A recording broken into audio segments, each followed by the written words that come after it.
皆さんこんばんは。木曜日夜8時、機動戦士ガンダムの時間です。前回はガンダムの A パーツ、腹部の赤い部分の上段パーツを組み上げました。今回はサムネ通り、下段部分と組み上げてガンダム腹部赤いパーツを完成させます。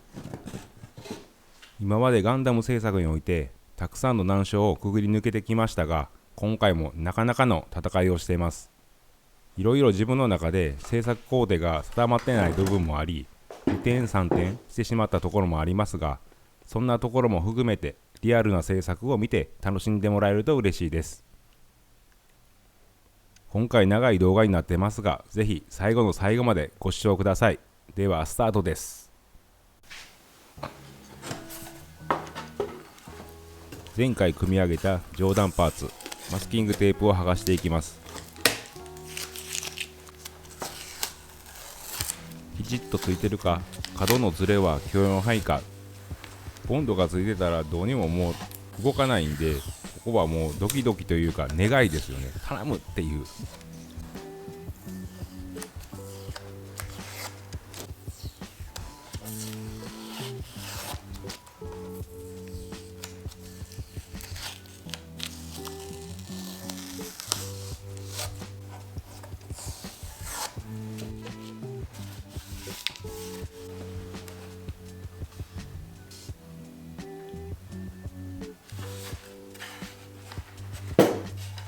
まあなんとか形にはできたので合格ということにしときます。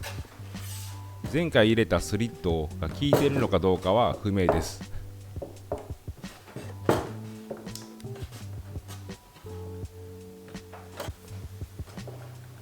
差し金を当てて確認です。ここが直角になってないといけないんですけども、少しやっぱ開いてますね。こういうところを直しつつ組み込んでいきます。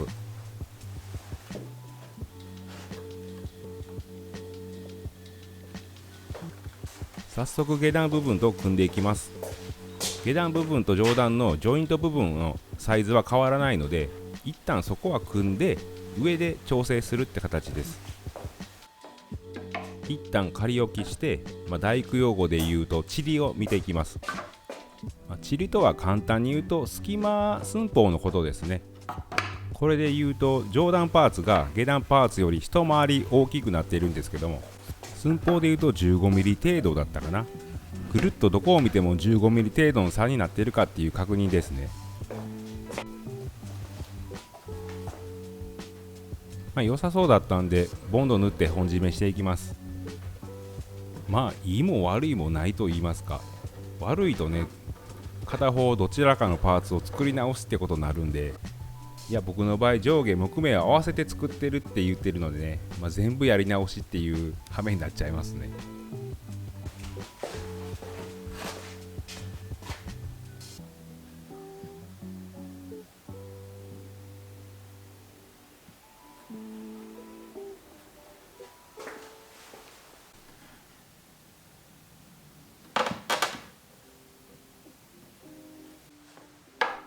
何度も何度も寸法を確認して要点をビス止めしていきます。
要点だけビス止めしました。この時点で全て決めてしまうと上刃の調整ができないからです。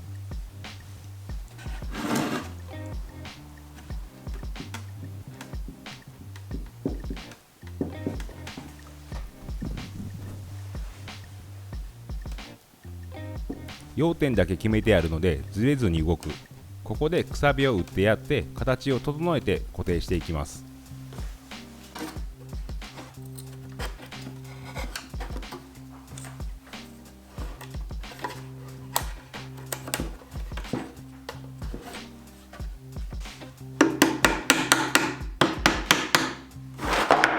答えが合ってない製作なので何が正しいかは分かりませんが、ここで正面のラインが合えば形としては正解なのかなと思ってます。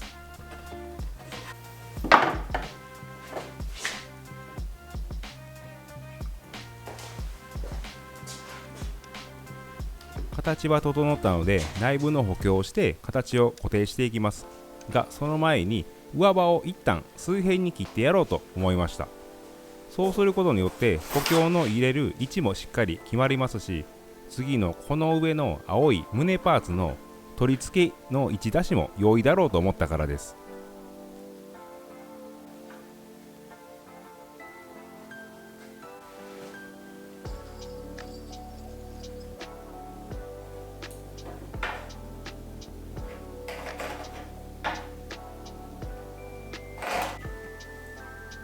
ガンダム製作でレーザーを使うのは確か3回目だったと思うんですけども、コアファイターでも1回使った気がするんですけども、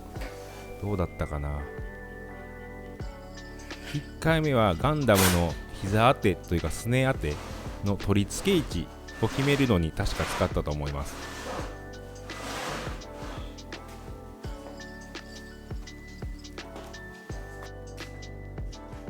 この時点ではまだ次この上に乗っかってくる青い胸パーツとどう接続させるか決めてなかったので、とりあえず接続部分より2センチほど上で水平に切っていきました。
ざっくり切れました。まだ接続部分は天板より2センチぐらい下がったところなので、まあまあこれでよしとしましょう。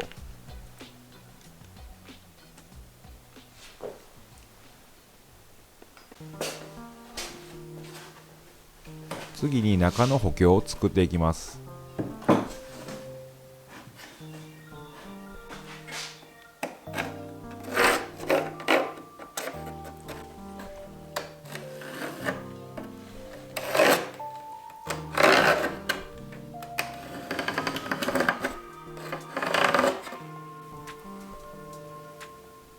2段目は逆台形でかなり外に広がっているので、コアファイターとの隙間はかなりできてしっかりとした補強になると思います。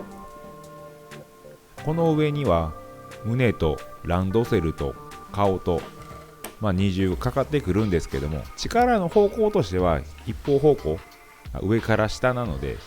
そんなに強度的なことは心配してないです。両手がついたとしても結局同じものなので、同じ分だけ二重がかかってきてバランスは取れるはずですしね。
補強材も終わり固定して次の工程にと思ったんですけども、ふとここで青い胸パーツとのジョイント部分、2センチほど伸ばしとけば後でなんとかなるやろうっていう伸ばしだったんですけども、いや待てよと、変に2センチ伸ばしたところで接続部分がまた難しくなるだろうっていうのと、正規の長さで上刃をしっかり切ってあげて次の青い胸パーツはその上に乗せてあげるだけでいいんじゃないかなということで、切り直していきます。しっかり定まってないと言いますか、後でなんとかなる精神ですね。これは良くも悪くもだと思うんですけども、このガンダム制作においては花からそんな感じでやってますよね。できると思って挑戦はしているんですけども、なんとかなるやろうっていう、ほんとそれだけで進めてますよね。ガンダム制作3年目、なんとかなるだろう戦士でここまで来てますが、皆さんもなんとかなるだろうと夢中になって続けていることありますか？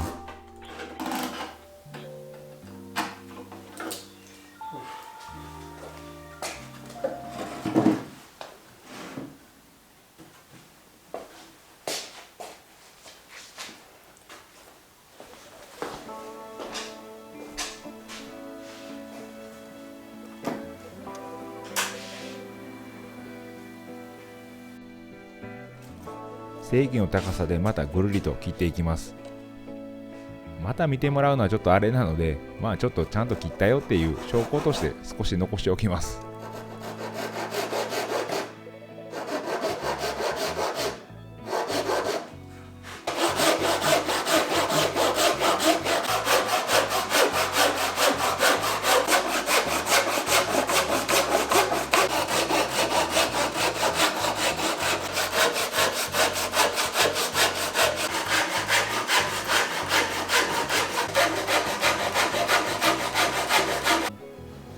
度はカンナで高さを整えていきます。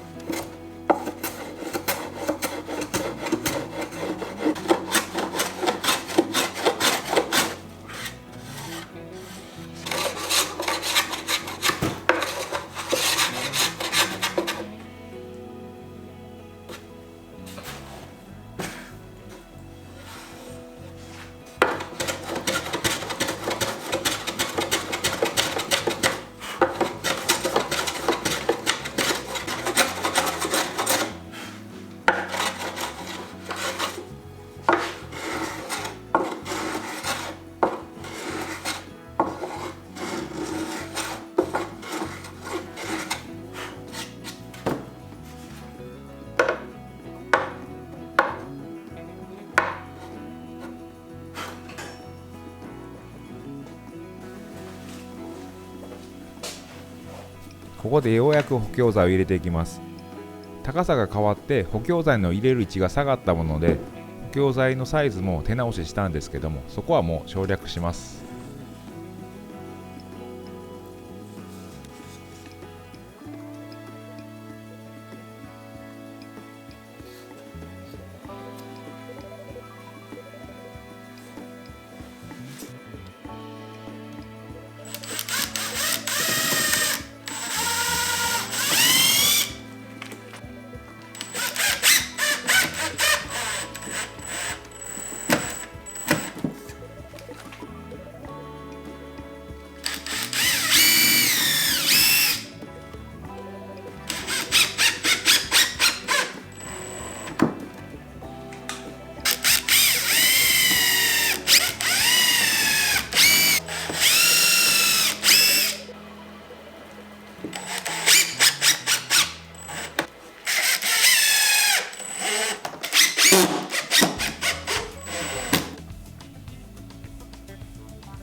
外装の補強も終わり、しっかりと組み上がりました。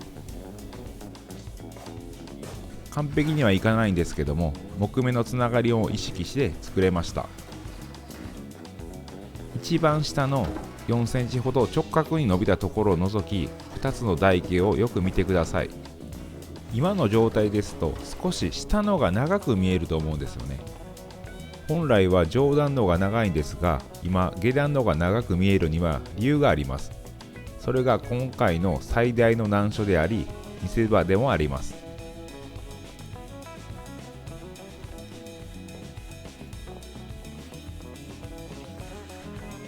ここに面を作ってやると、よりガンダムの胸パーツに仕上がると思い、それを形にしていきます。皆さんが持っている RX78 のガンプラを今一度見てもらうと分かると思いますが、しっかりと面が表現されているかと思います。それを作るスペースになっているので、現時点では下が長くなっているんです。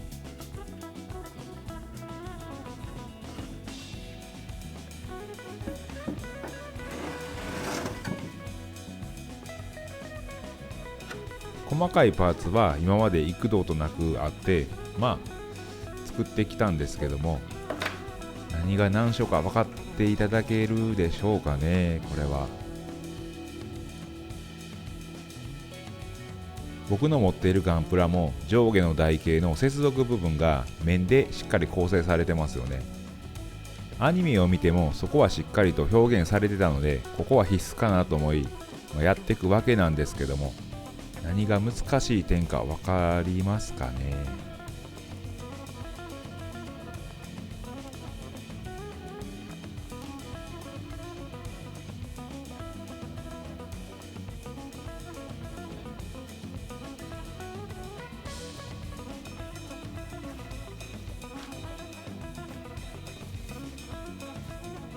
この正面はね、まっすぐなんであれなんですけど、ここですよ。左右と後ろ、この曲線になっているのでね、これを合わせていくっていうのがね、本当に難しいです。難しいの分かってたんでね、あんまりやりたくなかったんですけどね、やるしかないというか、ね、そうなんですよね。これ、後ろもね、緩やかなカーブなんですよ。やるまでかなり腰が重かったですね。ということで第1部はここまでとします。宿泊している第2部もお楽しみください。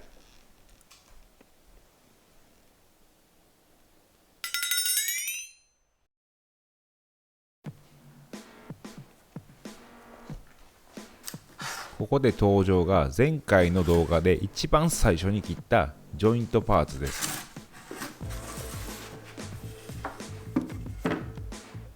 これでしっかり上下の木目が合うように合わせていきます。まあ無理やりですけどね。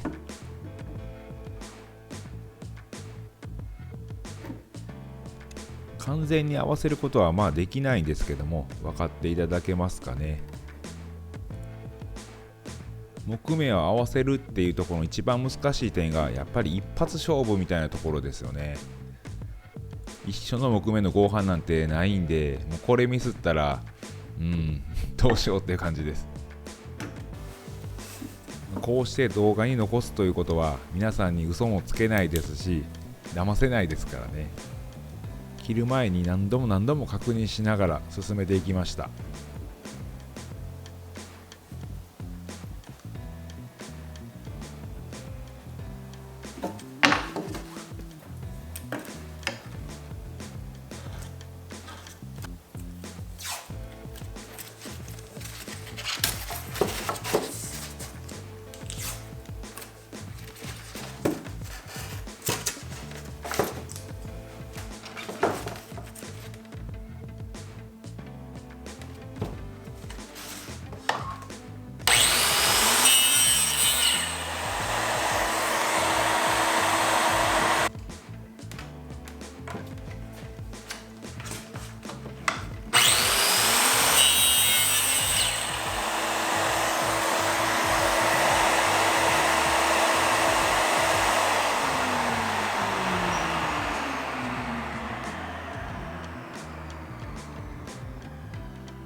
一つ切ったんで合わせていきます。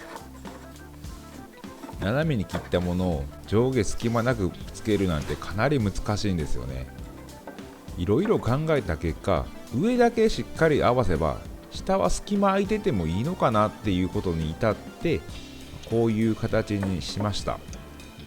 正面のストレートな部分は、合わせようと思ったら合わせれたかもしれないんですけども、両サイドと後ろのこの R の部分を考えると、とてもちょっと無理かなっていうことで、こういう逃げも大事かなっていうのと、この隙間もね、均一に、隙間空いてるような形になったら、綺麗に見えるのかなっていうことでこうしました。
丸ノコで切れないちっちゃいものは手ノコで、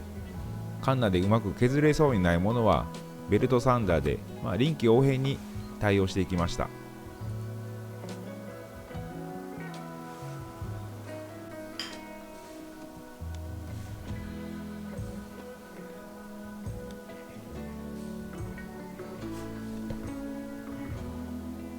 またちょっと微妙ですが、この隙間もねしっかりと均一になれば綺麗なものになるのかなと思います。前面の左右作ったんですけども、取って見比べてもらおうと思います。逆さなんでカメラを逆にしてどうでしょうか。なんだか一気に引き締まった感じになったと思うんですが、どうでしょうか。やるべきでしょうこれは。ということで進めていきます。そして今回の動画の一番の難所、両サイドの R の部分の面を作っていきます。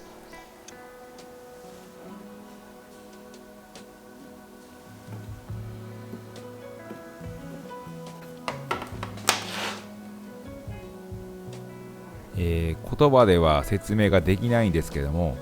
裏にスリットを入れて曲げるだけではね合わないです。なぜこうなるのかっていうのはちょっとね本当に説明が僕できないんですけども、正面から見ても曲がってるようにしないと合わないんですよね。とりあえず見てってください。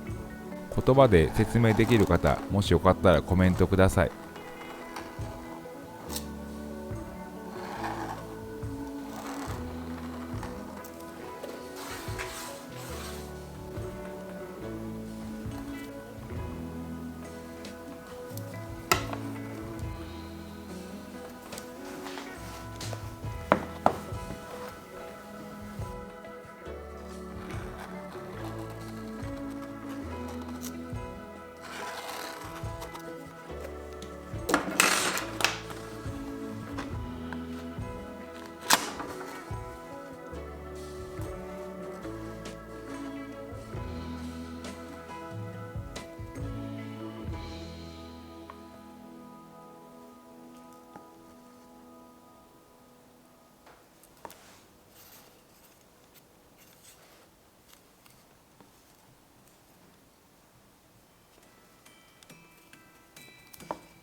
だ微調整は必要ですが、まあまあいい感じにできました。これをあと片方と後ろですね、やっていきます。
1本目すんなりいったかのように思うんですけども、本当に裏ではね、当たるところを鉛筆で墨して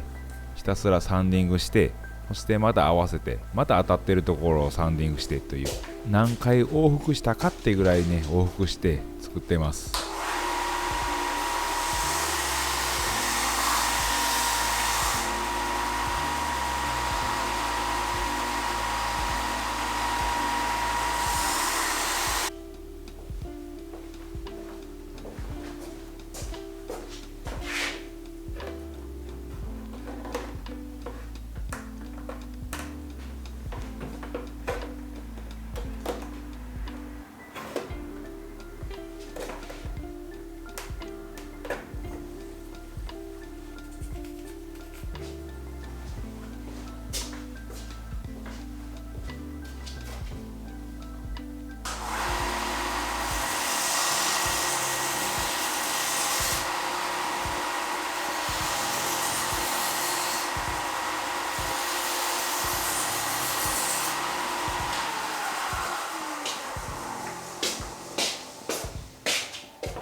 本当に何十回とね往復して、合わせていったんですけどね、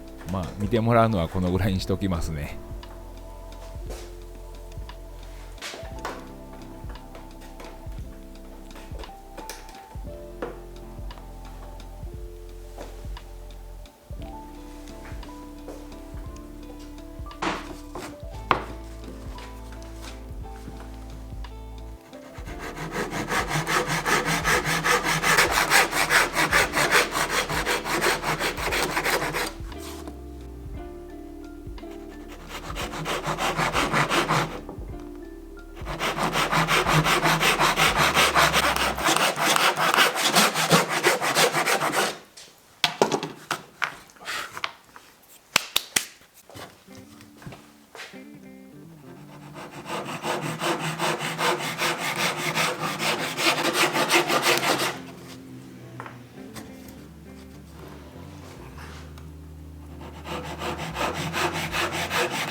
角のねパーツなんですけどね、これも地味に難しいんですよね。本当に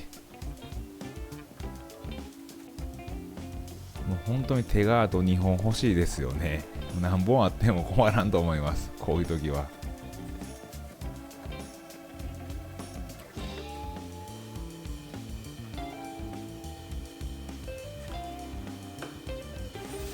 なんとかいったんで、最後後ろですね。これは両サイドよりかは緩やかなカーブなんでね、そんなに難しくないと一緒なんですけどね。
これで全てパーツを作り終えたので、サンディングして第3章最後に行きます。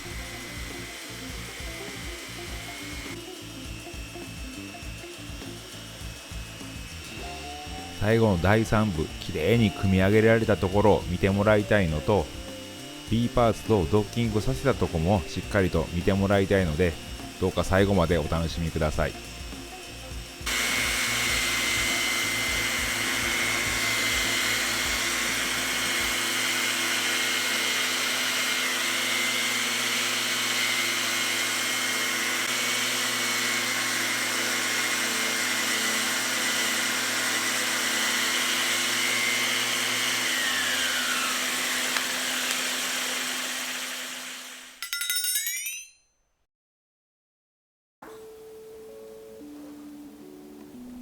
では組み上げていきます。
直線が強いのでマスキングテープだけではしっかり留められないので、裏からビスで固定していきます。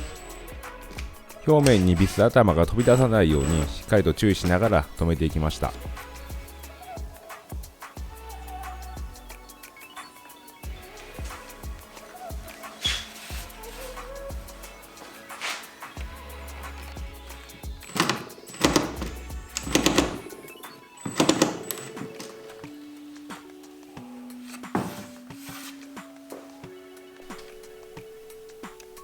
とりあえず片方固定できました。少し目違いと言いますか、段違いできてるんですけども、これはサンディングで綺麗にいくので、これぐらいは許容範囲やと思います。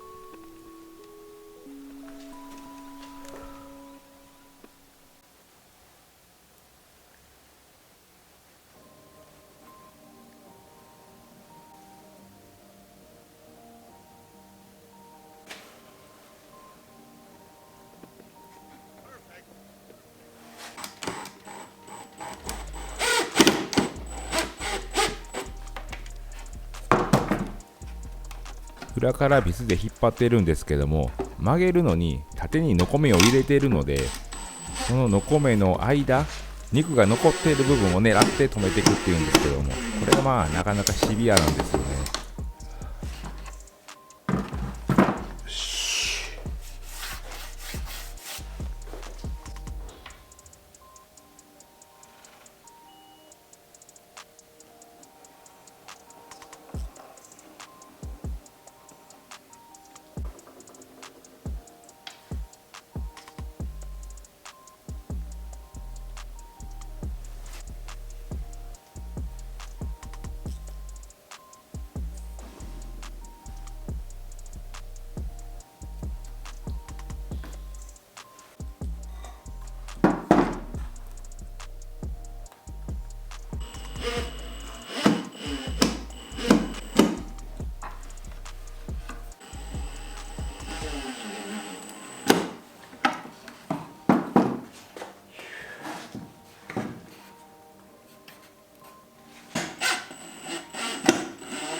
なんとか一周ぐるりと回せました。仮で合わせながら調整している時と、こうして本締めしている時ではやっぱり少し角度が変わってきちゃうんですよね。でもサンディングで逃げれる範囲で収まったのでいいかと思います。最後にビス頭を隠してサンディングして終わりです。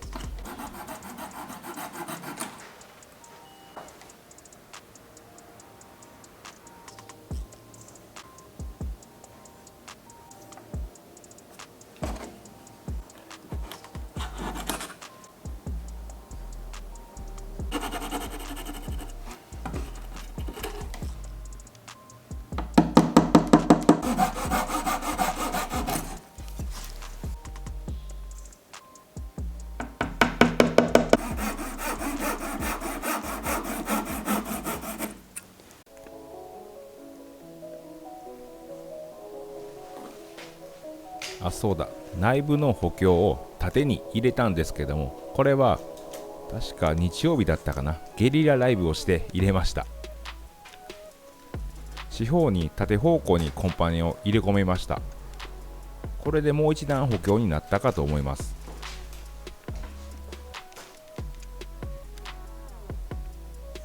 僕の気分でたまにライブもするんで、もしよかったら通知をオンにしてもらえば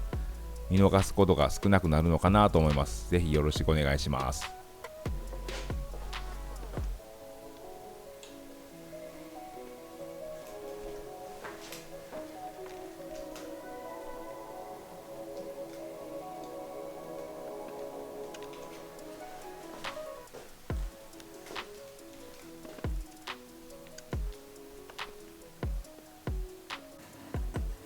ボンドがしっかり乾いたところでマスキングテープを取り、ビス頭を隠したダボも整えて、最後に全体的にサンディングして、これで本当に完成です。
A パーツ製作始まり今回で5回目の動画となりましたが、ガンダムの A パーツ腹部にあたる赤いパーツがこれにて完成です。最後にじっくりと今一度見ていただいて B パーツとドッキングした姿も見てもらいたいと思います。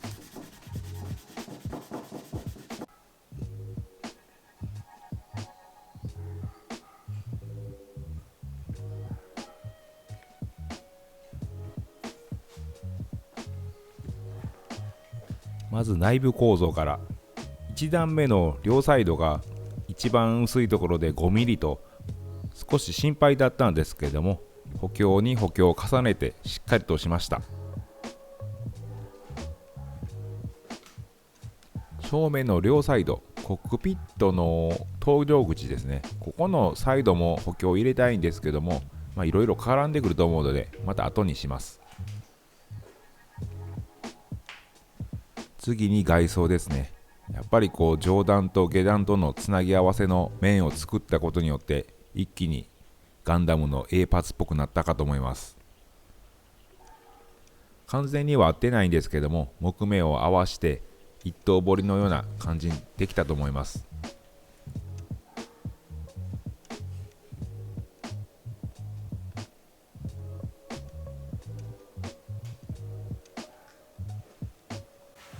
では全体を自作のターンテーブルで回してみてもらいます。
いかがでしょうか。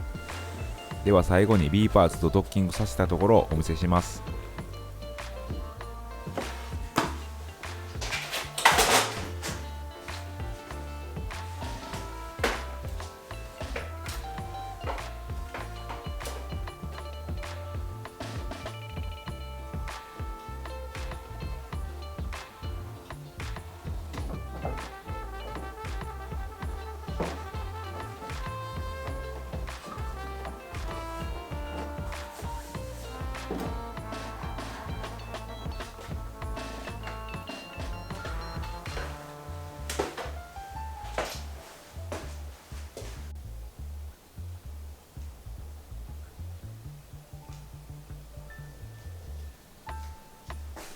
どうでしょうか皆さん。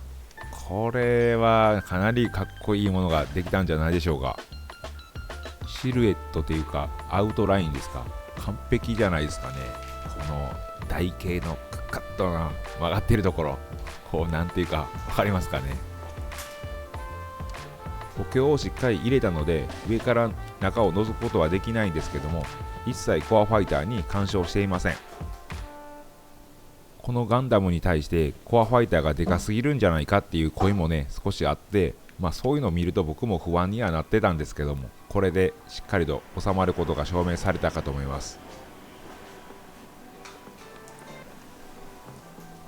1段目と2段目のつなぎ目ですね、しっかりと影ができてね、すごい立体感が増していい仕事をしてくれていると思います。この両サイド脇腹の方ですね、曲線にしたことがしっかり活かされてると思います。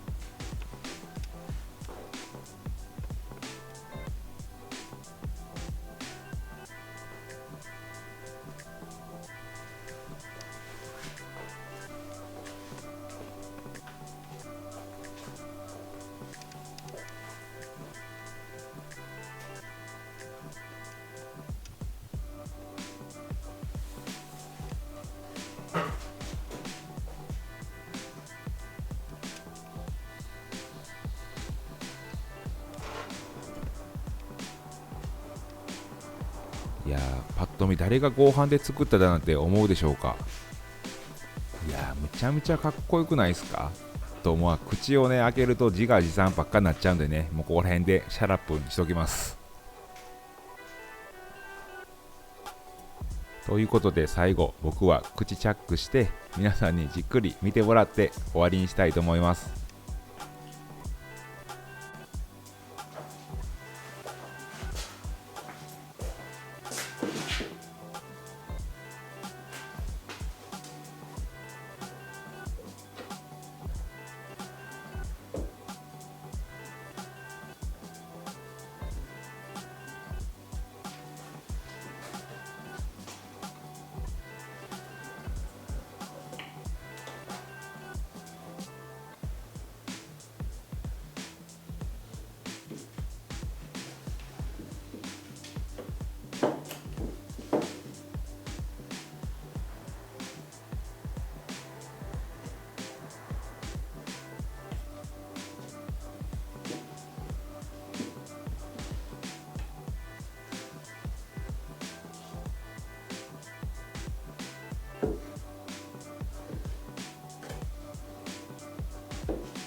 ということで久しぶりに1時間を超えるロング動画どうでしたでしょうか。ちょっとやっぱ長すぎますかね。